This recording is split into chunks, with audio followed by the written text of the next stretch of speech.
Assalamualaikum warahmatullahi wabarakatuh. Di sini saya Salsabila Elia Putri dengan nomor NIM 1121011 akan menyampaikan materi yaitu modul pembelajaran mengenai uji tanda 2 sampel berpasangan. Yang pertama, saya akan menjelaskan tentang pengertian uji tanda 2 sampel berpasangan. Uji tanda atau sintes adalah teknik yang digunakan untuk menguji hipotesis komparatif pada 2 sampel berpasangan dengan data yang berskala ordinal. Teknik ini disebut uji tanda karena data yang dianalisis dinyatakan dalam bentuk tanda positif dan negatif. Tanda-tanda ini mengindikasikan pengaruh positif atau negatif tanpa memperhitungkan seberapa besar pengaruhnya secara kuantitatif.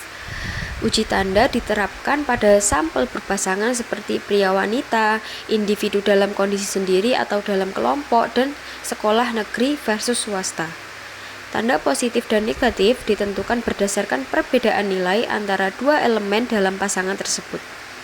Uji ini digunakan untuk menguji apakah 2 sampel yang memiliki ragam sama atau berasal dari populasi yang sama menunjukkan hubungan atau keterkaitan satu sama lain.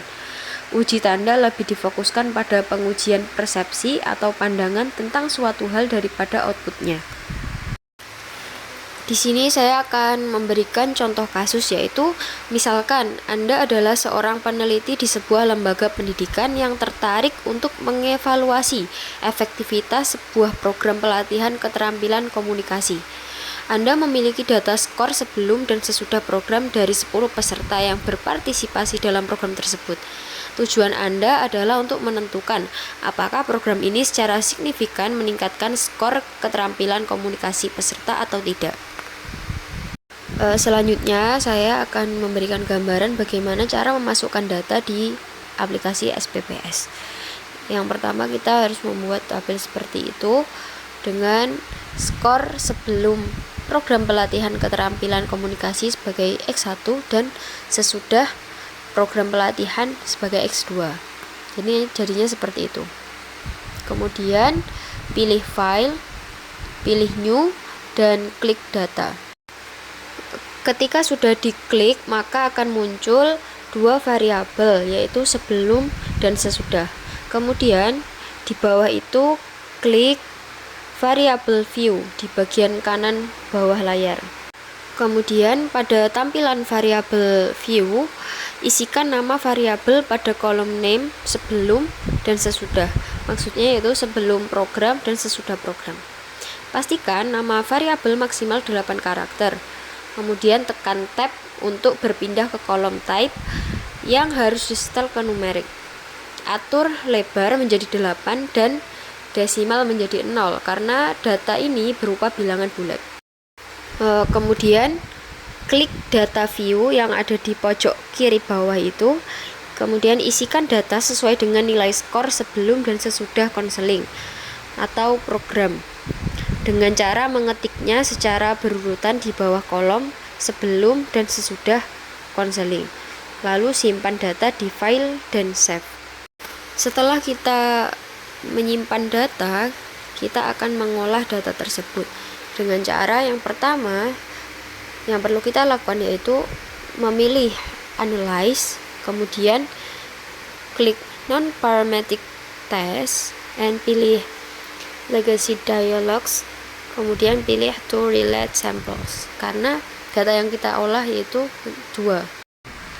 Setelah diklik, maka akan muncul kotak seperti itu dan pilih variabel sebelum dan sesudah, kemudian diklik lalu dipindahkan ke kotak test pairs yang ada di sebelah kanan itu dengan mengklik tombol panah kanan di antara kotak-kotak tersebut. Jika sudah, kemudian pada kotak test type pilih scene karena Anda akan menggunakan uji tanda untuk perbandingan antara skor sebelum dan sesudah konseling. Pastikan opsi yang lain tidak dipilih. Kemudian setelah memastikan semua pengaturan sudah sesuai, klik OK untuk menjalankan analisis. Setelah diklik, maka akan muncul output seperti gambar itu, yang artinya negative difference memiliki 3 pasangan yang nilainya lebih rendah dibandingkan sebelum program. Kemudian ada positive difference, ada 7 pasangan yang nilainya lebih tinggi setelah program terlaksana. Dan tidak ada pasangan data yang memiliki nilai yang sama baik sebelum maupun sesudah program terlaksana. Berdasarkan rumusan hipotesis yang telah diberikan, maka dapat disimpulkan bahwa hipotesis 0 tidak ada perbedaan signifikan antara skor keterampilan komunikasi sebelum dan sesudah program terlaksana. Sedangkan hipotesis alternatif, terdapat perbedaan signifikan antara skor keterampilan komunikasi sebelum dan sesudah program. Dari hasil uji tanda yang dilakukan, nilai p-value yang diperoleh sebesar 0,344. Nilai ini menunjukkan bahwa tidak cukup bukti untuk menolak hipotesis 0 pada tingkat signifikansi 5%. Oleh karena itu, dapat disimpulkan tidak terdapat perbedaan yang signifikan antara skor keterampilan komunikasi sebelum dan sesudah program berdasarkan sampel yang dianalisis. Hipotesis 0 yang menyatakan tidak ada perbedaan signifikan tidak dapat ditolak berdasarkan data yang diamati. Sedangkan hipotesis alternatif yang menyatakan adanya perbedaan signifikan tidak didukung oleh hasil uji ini karena p-value lebih besar dari tingkat signifikansi yang ditentukan. Ini mengindikasikan bahwa berdasarkan analisis statistik yang dilakukan, program yang dijalankan tidak memiliki dampak signifikan terhadap keterampilan komunikasi yang diukur dalam penelitian ini. Sekian yang dapat saya sampaikan, kurang lebihnya mohon dimaafkan. Terima kasih.